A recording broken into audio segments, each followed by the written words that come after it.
आम्हाला चांगले रस्ते मिळत नाहीत. रस्ते मिळाले आम्हाला गाड्या चालवायला, त्याच्यामध्ये आम्ही ट्रॅफिक जॅममध्ये अडकून पडतो. आम्हाला चांगले फुटपाथ मिळत नाहीत. आम्हाला चांगल्या शाळा मिळत नाहीत. शाळांमध्ये ऍडमिशन मिळत नाहीत. चांगली हॉस्पिटल्स मिळत नाहीत. रुग्णालय मिळत नाहीत. असली तर त्याच्यामध्ये खाटा मिळत नाहीत. सगळी बजबजपुरी, सगळी सत्यानाश झालेला आहे या सगळ्या गोष्टींचा.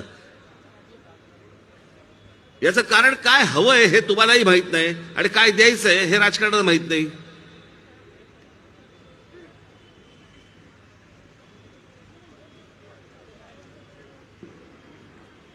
आज तुम्हाला एक एक अवयव फुटलेला आहे. तुम्हाला कल्पना असेल, तो सगळ्यांना एक अवयव फुटला आहे. त्याचं नाव आहे मोबाईल फोन. एकदा त्या मोबाईल फोनवरती ना जाऊन एकदा जग बघा.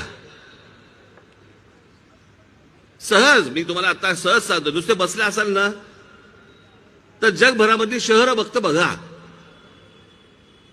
कशा प्रकारची शहरं आहेत, कशा प्रकारची शांतता आहे, कशा प्रकारची त्यांची हॉस्पिटल्स आहेत, कशा प्रकारचे त्यांचे फुटपाथ आहेत, कशा प्रकारचा त्यांचा ट्रॅफिक आहे, कशा प्रकारच्या शाळा आहेत, त्या कशा प्रकारच्या शाळांमध्ये शिक्षण दिलं जातं.